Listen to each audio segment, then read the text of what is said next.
welcome to the first lecture of the 2025 fall season of the Frankfort Heritage Lecture Series and our 22nd lecture in total. Thank you all for coming.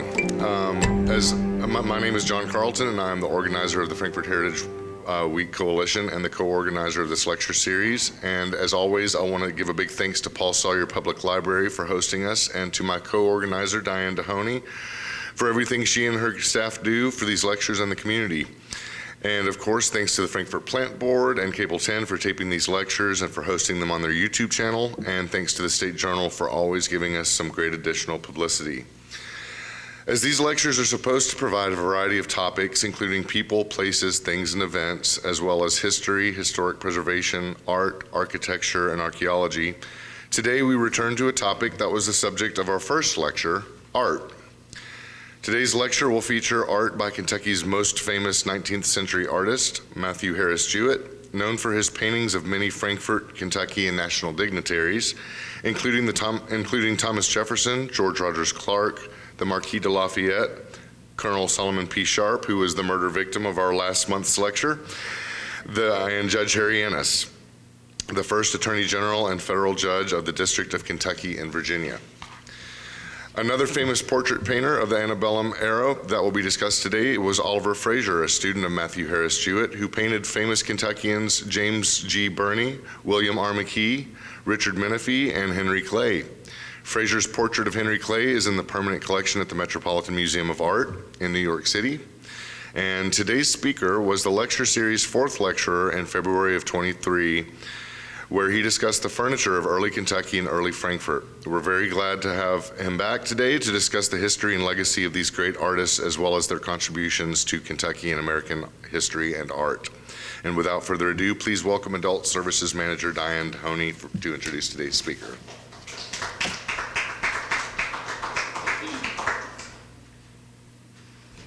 Good afternoon. As John said, my name is Diane Dehoney. I'm the Adult Services Manager here at Paul Sawyer. And on behalf of everyone here at the library, I just want to thank you all for coming out and spending your Saturday afternoon with us. It is my great honor to welcome back to the Heritage Series, Mack Cox. Mack is a researcher and collector of early Kentucky-made furniture. A Kentucky native, Mack received BS and MS degrees in geology from Eastern Kentucky University and pursued an oil and gas career from which he retired in 2017. He and his wife, Sharon, began collecting early Kentucky material about 2005, and their collection was covered in the July-August 2011 issue of the magazine Antiques. In 2013, their collection covered 34 pages and was described as one of the finest assemblages of antebellum Kentucky material. In the book, Collecting Kentucky, 1790 through 1860 by Lacer and Howard. Mack currently serves on the executive committee and board of the Henry Clay Memorial Foundation.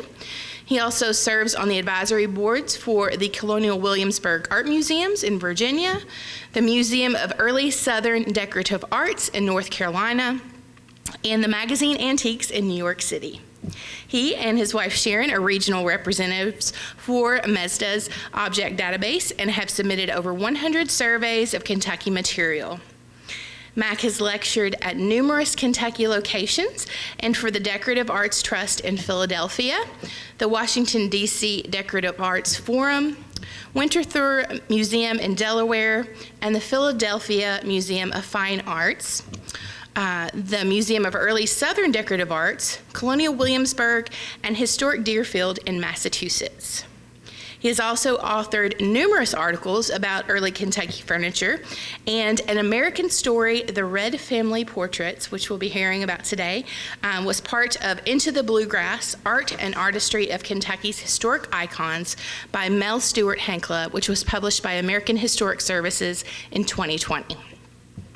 Kentucky furniture is not well documented, and the connections to Kentucky are being lost at an alarming rate.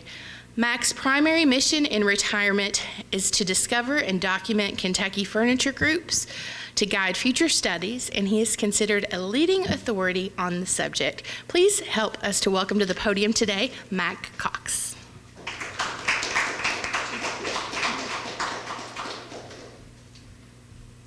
So we have a few collectors in the audience, and we all sort of think alike. But when we acquire a piece, we try to research as much as possible. And sometimes the stories of the objects and their histories are just amazing. And this talk deals with one such story. And that is about this lady over here, Rebecca Redd. She was Matthew Harris Jouett's sister-in-law. And she had a sister who lived here in Frankfort, married a Dr. Mitchell. These are the early days. And so Rebecca was here in Frankfort quite often. She is by Matthew Harris Jouett. So let's get started. Maybe.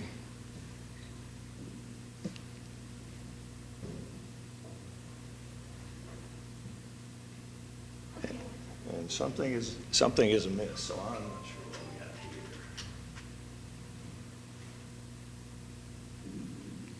Well, I'm going to need technical help. And it's potentially batteries, but it shows full. And I replaced them this morning.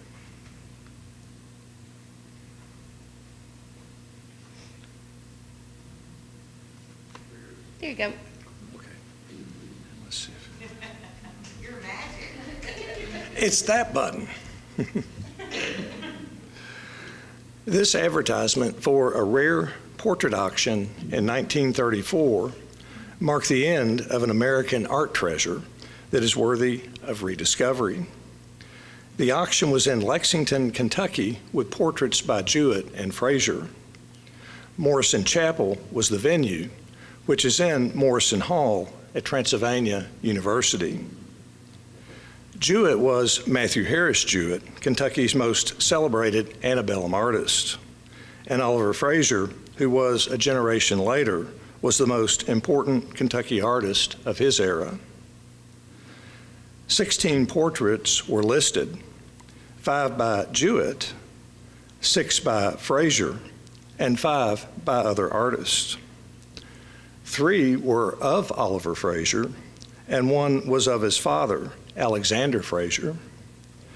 There was Rebecca Redd, who was a sister of Jouett's wife, and their sister, Elizabeth Mitchell, and her husband, Dr. Mitchell, and their children, Alexander and Martha Mitchell. Martha Mitchell grew up to wed Oliver Frazer, the artist, and he painted her and their children in 1849. So the paintings in the sale were relatives of both artists, and this is how. The Allens had 3 daughters. Elizabeth married Dr. Alexander Mitchell of Frankfort. Margaret married Matthew Harris Jouett, the artist, and Rebecca married Waller Bullock Redd, who wed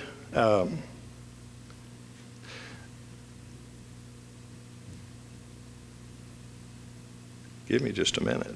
Okay, here we go.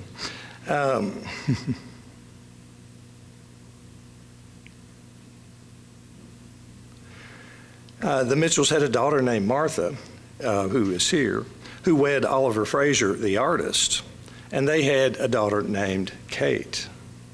The Redds had a son named Oliver Frazer after the artist, who after the death of his first wife, married Kate Frazer, a daughter of the artist.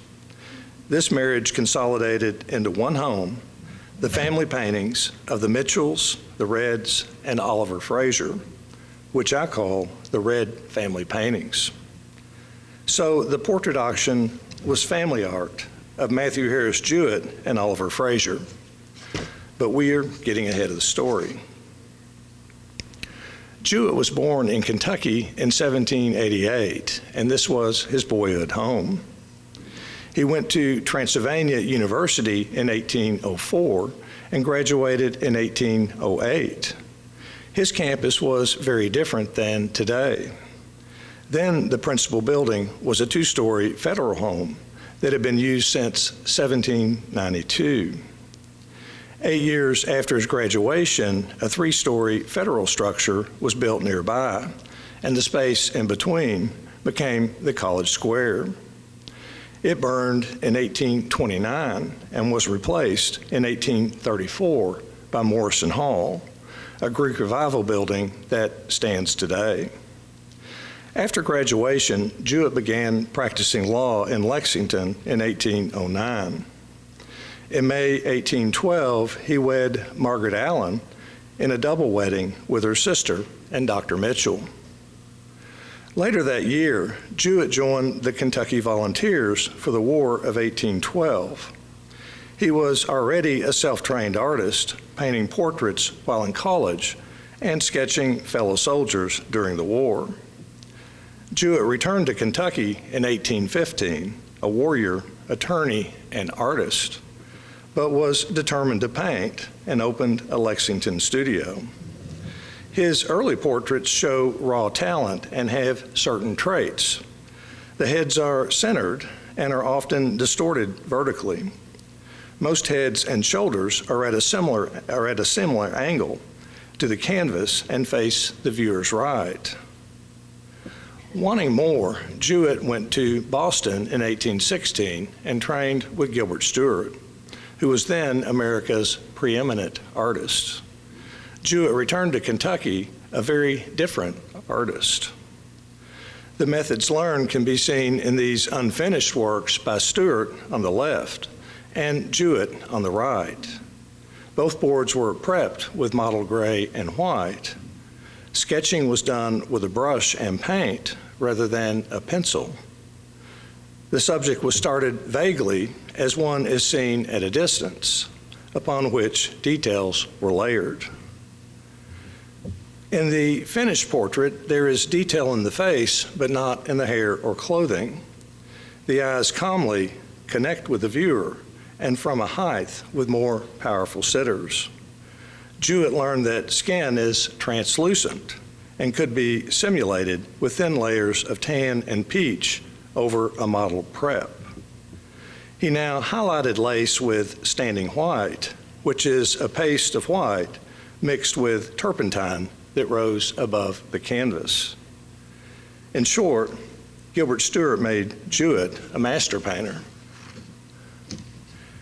And this is his middle period, ranging from about 1817 to 1824. Most paintings of this period are limited to two compositions. This is the most common for ladies, with a vertical head and the shoulders at a high angle to the canvas, which is repeated in these ladies and these. All the heads are vertical and turned at a similar angle. This pose was used for his mid-range portraits, with the head slightly tilted, the shoulders at a lower angle to the canvas, and with a sensual neckline, like these ladies and these. All are posed the same and all lack hands. Hands were difficult to paint and cost more. High-end paintings like these have hands. Some have multiple subjects, and some are original compositions. And there were other poses like these two ladies. The most common pose for men is the same as for women, with a vertical head and the shoulders at a high angle to the canvas, like these men and these. Notice the lack of hands. This was Jouett's standard pose for either sex. Most sit with their back erect, but a few are slumped in a chair with an arm hung over the crest rail, which is a more casual pose. Extra large men were often posed like this. These were his high-end 3/4 length portraits of men, which have hands, and examples of unique compositions. Most children were 3/4 length with hands and either sitting or standing. The extra background with children is often filled with a landscape or a prop. He painted Henry Clay, Kentucky's most important statesman, which he sold copies. and Kentucky's most important artist himself, and varying copies. He copied Stuart's Washington and Jefferson and Ary Schaefer's Lafayette, then sold counterfeits in Kentucky. But Isaac Shelby, Kentucky's first governor, is a Jouett original.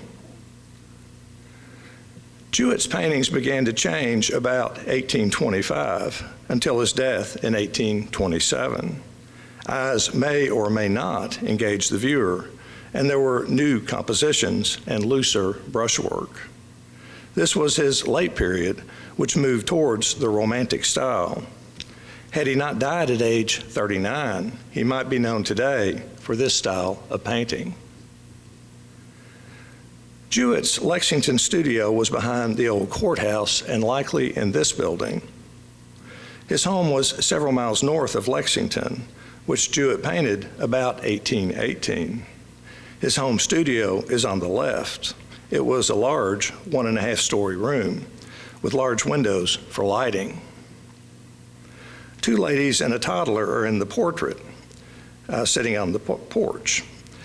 Perhaps they are Peggy, Jouett's wife, Rebecca Allen, Jouett's sister-in-law, who was given this painting, and Gilbert Stuart, Jouett's son, who was named after the Boston artist. Oliver Frazer took a different path. He quit school at age 17 to become an artist. His father, Alexander, died when he was 2, and his uncle supported him. Frazer trained with Jouett between 1825 and 1827, and his early paintings reflect this training. His uncle bankrolled more instruction with Thomas Sully in Philadelphia in 1828 and in Europe from 1834 to 1838. In a nutshell, these are his influences. He returned to Lexington in 1838 and opened a studio. The European experience dramatically changed his paintings, which is his mature style.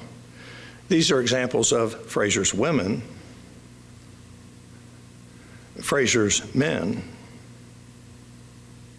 and children at which he excelled. The Anderson Children on your right is among his masterworks and was painted a year after his return from Europe. Sir Thomas Lawrence, the British artist, had a lasting influence.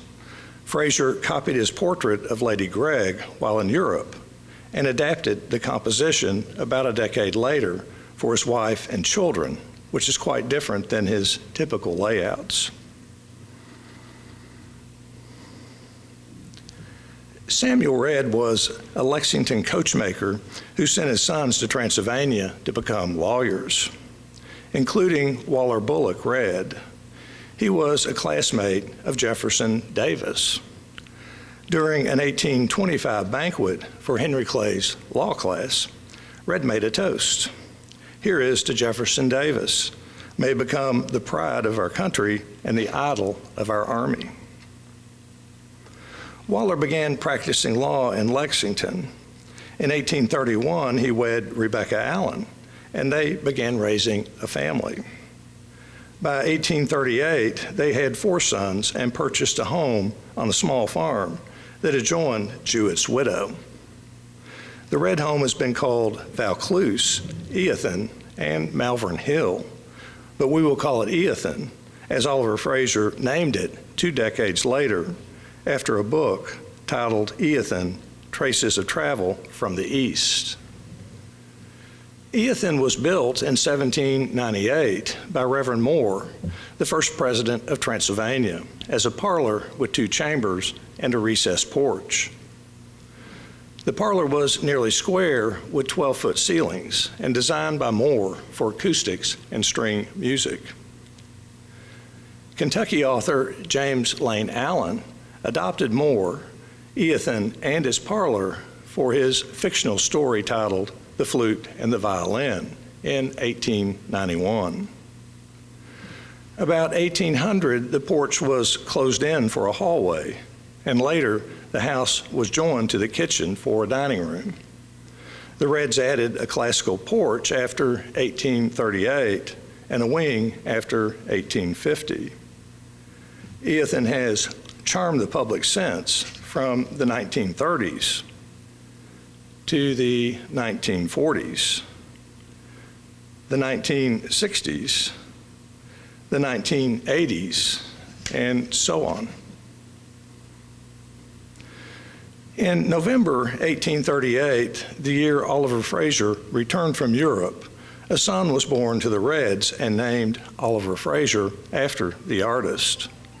A month later, the artist wed Martha Mitchell, Rebecca's niece, and they lived in a cottage that adjoined Ethan. 5 years later, Rebecca's husband died, leaving her with 4 sons, but she managed to keep Ethan and raise her sons. By 1857, Rebecca Red had a significant art collection that hung at Ethan, including 4 Jouetts, one of her mother, one of herself when she was single, her sister's home that was next door, and her sister.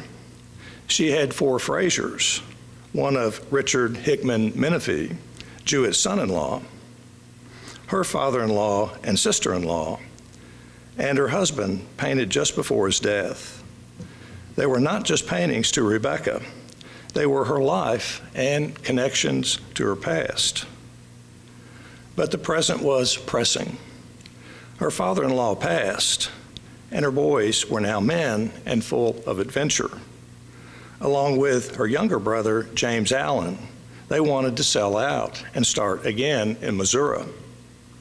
So in 1857, Rebecca packed up her past and sold Ethan to Oliver Frazer and her niece, who now had 5 girls. The Red boys moved out, and the Frazer girls moved in. This photo of Ethan was taken about that year with the Frazers out front, including Oliver and his wife, Martha, and their daughters. For the Reds, the move was perhaps 1,000 miles.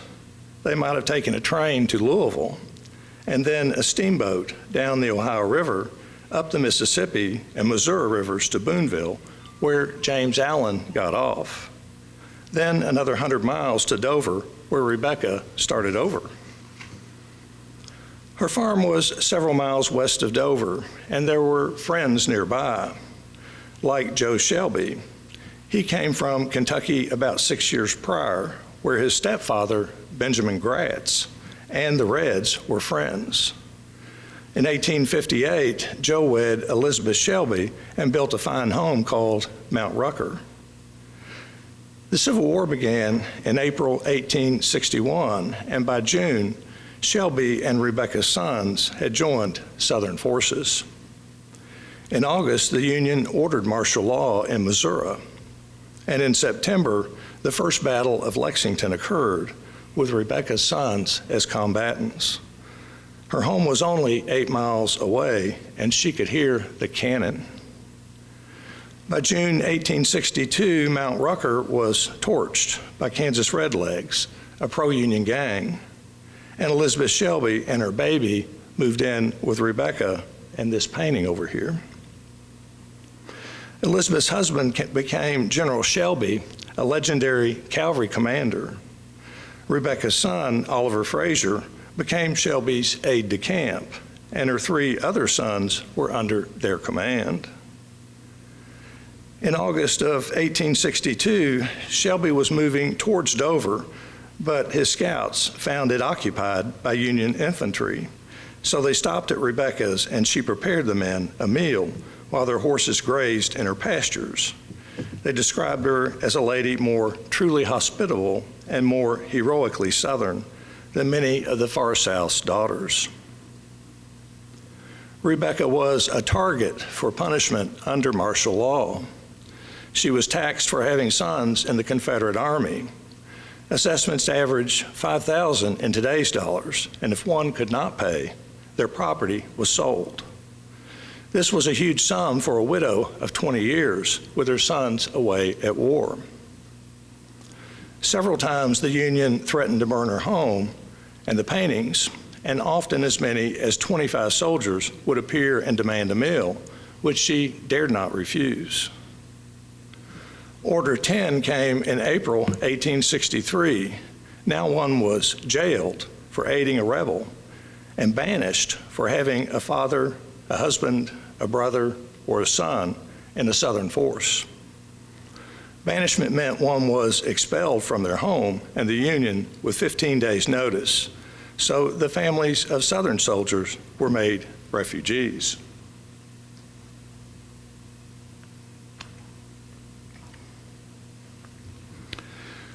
Ten girls were jailed under the order in a Kansas City building, which collapsed on August 13th, killing 5. One survivor was found shackled to a ball and chain with both legs broken. She was age 13. At the time, William Quantrell, a Southern bushwhacker, was preparing to attack Lawrence, Kansas in response to Order 10. News of the prison collapse fueled the violence when they attacked on August 21st.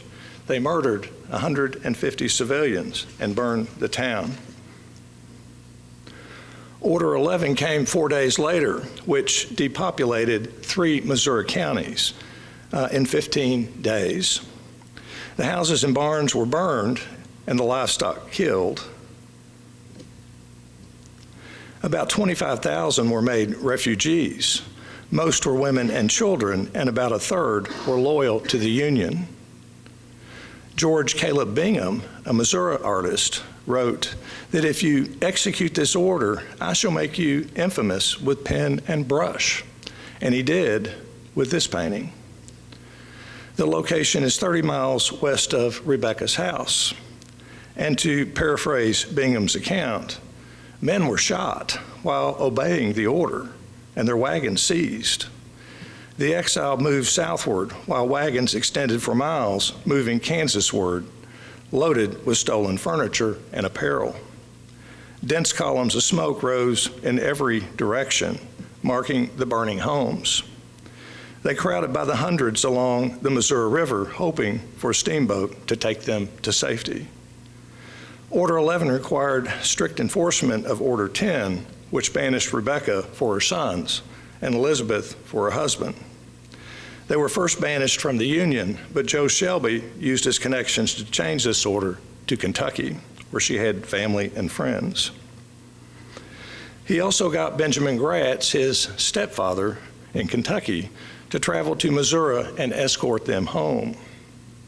Rebecca packed her paintings in a wooden box, padded with bed clothing, and moved the box to a small steamboat landing called Berlin.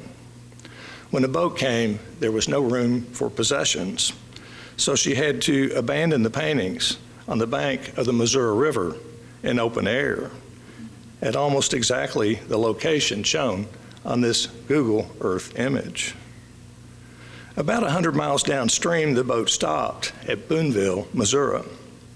Rebecca found Lizzie Cope, her niece, and begged her to find the paintings and keep them safe. Then returned to Kentucky, where she stayed with the Frazers at Eothen. Lizzie Cope found the paintings and got them to Boonville. The box had been opened, the bedclothes were stolen, and the paintings damaged. The worst was Rebecca's mother, which lost a part of the panel, but it was amazing that they survived at all.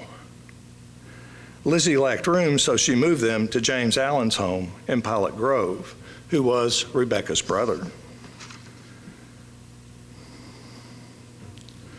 Within 9 months, Oliver Frazer, the artist, died at Eothen. They buried him under a tombstone with a palette and brushes. His personal art remained at Eothen. Martial law was declared in Kentucky on July 5th, 1864, with General Burbridge in charge, who is known for executing Confederate prisoners of war. He attempted to banish Rebecca about February 1865 per a telegraph to Robert Jefferson Breckinridge, which reads, "If you have any influence with General Burbridge, will you not use it to prevent Aunt Rebecca Red from being driven a second time from her home and her friends?" She comes under one of the brute's last orders. Lincoln removed his authority the same month.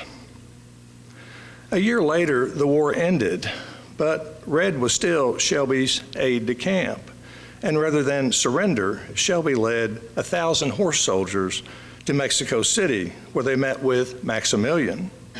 Shelby offered his troopers as a foreign legion, but was refused.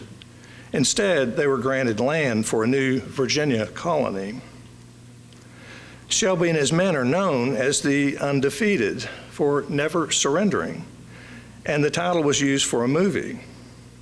It takes generations to come to terms with civil war, but Captain Red began that process about July 1st, 1865, and made a long ride home to Kentucky.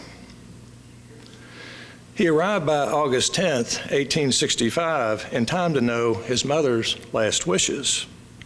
Get our family paintings and take care of them. They are all I have left in this world. By 1867, Red was working for Richard Jouett Menifee, a grandson of Jouett, the artist. Menifee had a portrait of his father that the Bath County Courthouse wanted, but he said no. Red owned a better portrait in Missouri and offered a deal. If Menifee moved all his paintings back to Kentucky, then he could have this one and give his to Bath County. The Jouetts, who now lived in Louisville, went to Missouri, but packed only 3 paintings: Menifee's father and Rebecca Red's mother and sister. Then returned to Kentucky. Captain Red let him keep his until he had a place for them. 3 years later, Red married Maggie Warren, and they lived near Lexington. In 1877, Maggie died after having 3 children. Later that year, Red married Kate Frazer, a daughter of Oliver Frazer, the artist, and the only one to wed. This is Eothen about 1900. Out front are Mrs. Oliver Frazer and 2 daughters. Kentucky artist Samuel Woodson Price wrote in 1902 that Eothen is so picturesque that one is struck with its appropriateness as the abode of an artist. Mrs. Oliver Frazer died there in 1903. And about 1905, Captain Red and Kate returned to Eothen, which was the childhood home of both. Red returned the paintings from Missouri and hung them on the same walls that they had graced nearly 50 years before. Eothen's art now included Oliver Frazer's European practice works and family portraits, paintings by other artists, the Mitchell portraits by Jouett, and the Red paintings, except for the 2 that Menifee had kept. Menifee had since died, and when Red inquired, the family said no. They had kept them for 38 years and now owned them. So Red filed suit, but lost the paintings based upon possession. Even so, Eothen was an astounding art gallery that highlighted 2 Kentucky artists. The curators were Kate Red, Frazer's daughter and Jouett's niece, and Captain Red, Frazer's cousin and Jouett's nephew. The interpretation was organic and all about family. Some photos exist, like this one of the parlor, which had most of the art. Waller Bullock Red was hung over Rebecca Red, his wife. Over the door was Madonna with Child and Saints, a Frazer practice work after Titian. There are 2 written descriptions with enough detail to imagine walking up to the front door and into the entry hall, which had French hunting prints, rifles, and swords on the walls, and into the parlor with 12-foot ceilings. A period description called it a place of incomparable atmosphere with portraits everywhere. Oliver Frazer by Healy hung over the fireplace, and to the right was Waller Bullock and Rebecca Redd. Above the piano were portraits of Oliver Frazer and his wife by Healy. To the right again was a Frazer self-portrait, his wife and children, and Joseph Ficklin by Samuel Woodson Price. Then the Mitchell portraits by Jouett and Samuel Redd by Frazer. The parlor held 15 paintings, and through the door to the dining room, you could see the landscape of Jouett's home. It was unframed and hung over the kitchen door.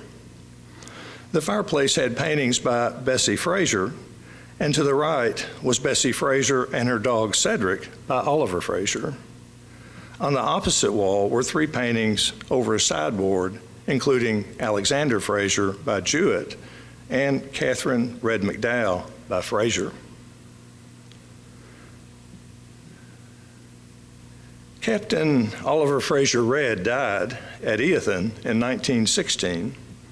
He was buried in the Lexington Cemetery with a tombstone that bears the stars and bars. His death was widely reported in the newspapers, all stating that he never gave in, that he escaped to Mexico with General Shelby, and that he never swore allegiance to the Union. He remains an undefeated and everlasting rebel. His second wife, Kate Frazer Redd, died at Eothen in 1921. She was the last of Oliver Frazer's daughters and was buried next to her husband. Colonel Dick Redd, who was the youngest of Rebecca's sons, and his horse named Major, led parades and other events in Kentucky and afar for nearly half a century after the Civil War, and was widely known for his rebel yell. He was a private throughout the war, but became a Kentucky colonel afterwards and claimed that rank until his death in 1932. He lived at Eothen in the later years of his life with his niece, Fanny Redd, who was a daughter of Captain Oliver Frazer Redd and Kate Frazer Redd. The month after his death, Fanny Redd was fatally injured in a car accident at age 50. She was the last of the Redd family to live at Eothen. Her estate was complicated by the uncertain value of the art and an underage beneficiary. In 1934, a judge ruled to auction the paintings, and ads of a rare portrait sale filled the papers. It was held at Morrison Hall at Morrison Chapel in Morrison Hall at Transylvania University. 16 paintings from Eothen were crowded on the stage, and the power bidders began to arrive. Lee Nally, who was Rebecca Redd's granddaughter and E.J. Nally's wife. Nally was a big deal. He had been vice president of Postal Telegraph and Marconi Corporations and was the first president of RCA Corporation. Lee Nally grew up with the paintings. She already had a Frazer self-portrait that had come from Eothen and had traveled from New York to buy the rest. But it was the Great Depression, and she was financially limited. There was Mrs. Batchelor of Virginia. She sent an agent to buy her ancestors, the Mitchells. Other bidders included the Speed Art Museum and a lady called Mrs. Coca-Cola by Lee Nally. The auction made the local paper, which detailed the results. Lee Nally bought 6 portraits, including her grandparents, step-grandparents, and great-grandfather. Later that year, Eothen and his furnishings were auctioned. Frazer's student works and Jouett's home and paintings by Bessie Frazer may have sold at this auction or perhaps left before the sale.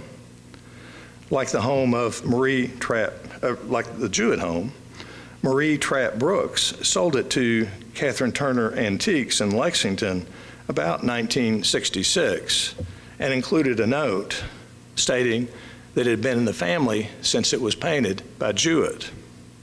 She lived about a mile north of Eothen at Greendale and was Oliver Frazer Redd's granddaughter.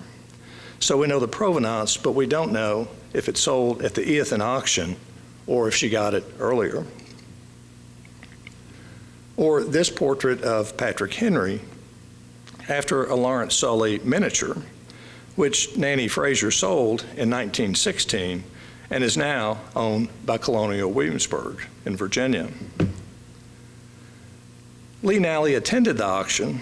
She acquired this classical secretary and sugar chest, 4 French hunting prints, and other items. The hunting prints were likely Captain Red's, as he was an avid fox hunter, but the secretary and sugar chest were likely the furniture owned by Oliver Frazer, the artist, as the Reds lost everything but the paintings in Missouri. Lee Nally had her paintings and other items packed and shipped to Bronxville, New York. She was a great steward, creating records and placing copies in the Frick Library. She told her grandchildren stories about the paintings and willed them to Mary Lee Hahn, her only daughter. Reflecting on the sale, Nally wrote to her daughter late in life, "Within some of us, there persists sentiment so deep that it remains with us till death. My one thought was to keep the portraits together, but I couldn't afford to buy them all." She advised her daughter that if they must be divided, then split the Frazers to one and the Reds to another. Lee Nally died in 1959, and the paintings went to Mary Lee Hahn, who had 3 children, so she knew they would be split after her. Per her mother's wishes, when she died in 1992, she willed the Frazers to Ann Hahn, who died in 2005, and then to her daughter, who sold them in 2008 at Northeast Auctions in New Hampshire. Mary Lee Hahn wanted the Reds to go to Rick Hahn, her grandson, but that meant they would pass through her son, William, who led a cavalier, global life unsuited for the portraits. He was a B-17 pilot in World War II, and his plane was named 9 Yanks and a Rebel. After surviving 25 combat missions, he got to go home in 1945, just like in the movie Memphis Belle. Do you recall the movie Air America, about the Vietnam War airline that was covertly owned by the CIA? They flew material into Laos for a proxy war with civilian pilots and various aircraft, including the short takeoff Pilatus for steep mountainous runways. A privately owned competitor called Continental Services flew similar missions, and William Hahn ran Continental from 1969 until 1978.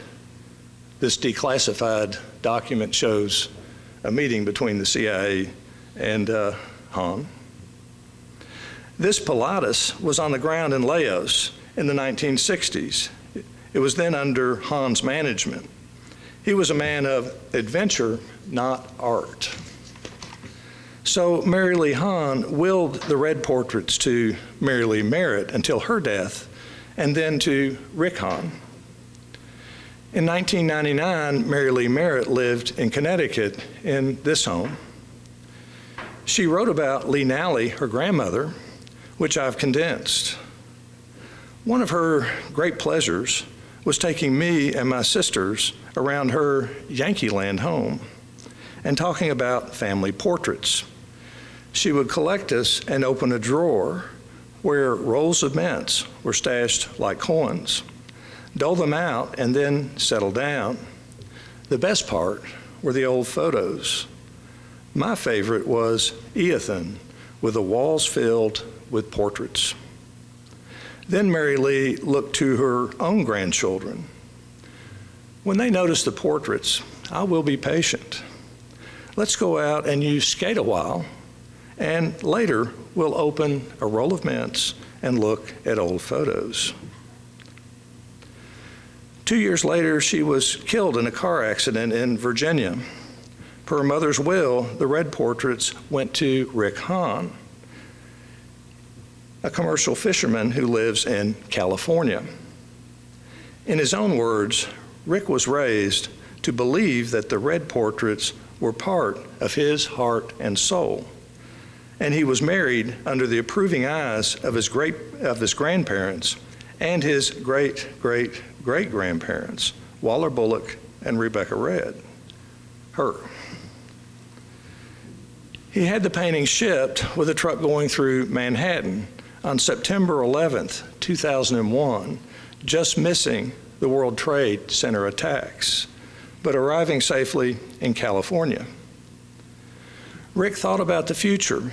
He wanted the Reds together and in Kentucky and in the public eye. Fishing for that person, he posted Samuel Red on eBay in 2011 with impossible terms. I offered alternatives, and I asked if he had anything else from Kentucky. He did. He had 4 portraits and wanted a phone conversation. Googling my name, he found this story revealing that we already owned a painting that his cousin had sold. To Rick, it was his grandparents' painting, who taught him to keep the portraits together. He believed our eBay encounter was divine intervention.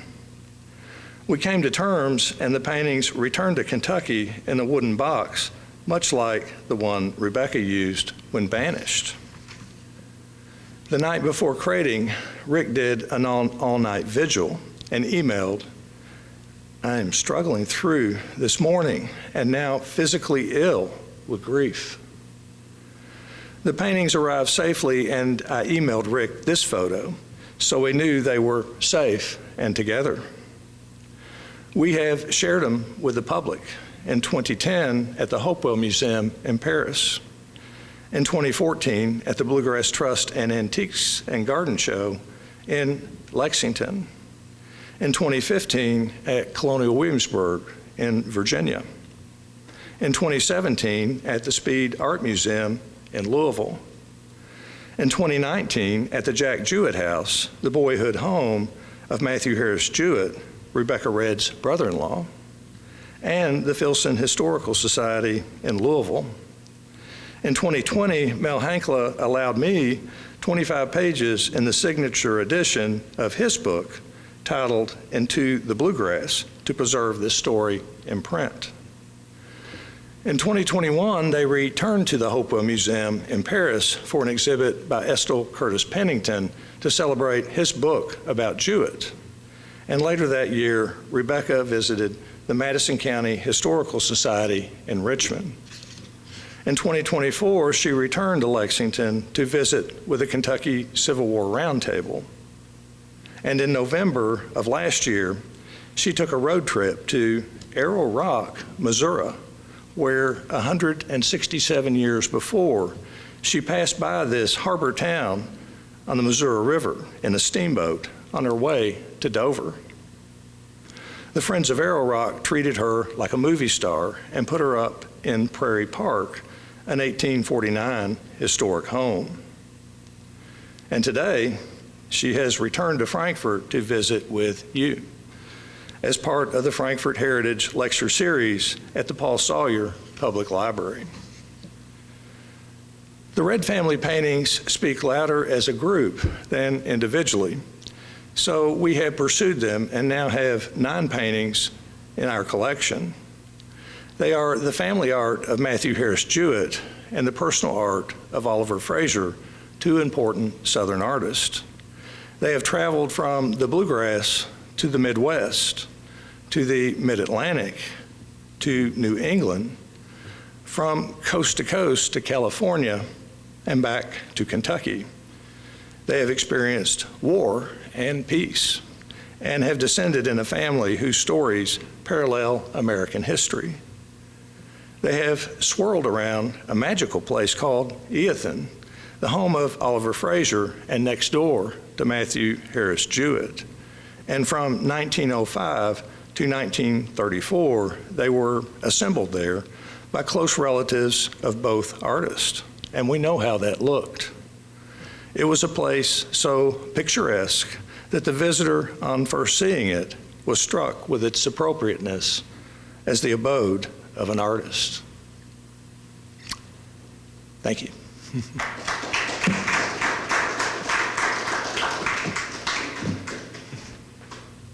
We do have time for questions, if anybody has any.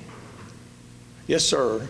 Mack, you've got the makings of a book here. Have you given any thought to taking this outline and making it a book? Two things. One, it is in Mel Hankla's signature edition, but there were only 200 copies, and it was a $400 book. But I wanted to preserve it for the family. I'm an honorary member of the family. We are, per Rick Hunt. So the story is there. It covers 25 pages, but it could use a more wide audience. You know Kent Masterson Brown, the historian who does documentary movies, he commented that we would make a great movie. It's just an incredible, epic story. So yes, but not specifically. I think I got that done, but that book's not available to everybody. Question? Any more questions? Thank you all very much. Okay, thank you.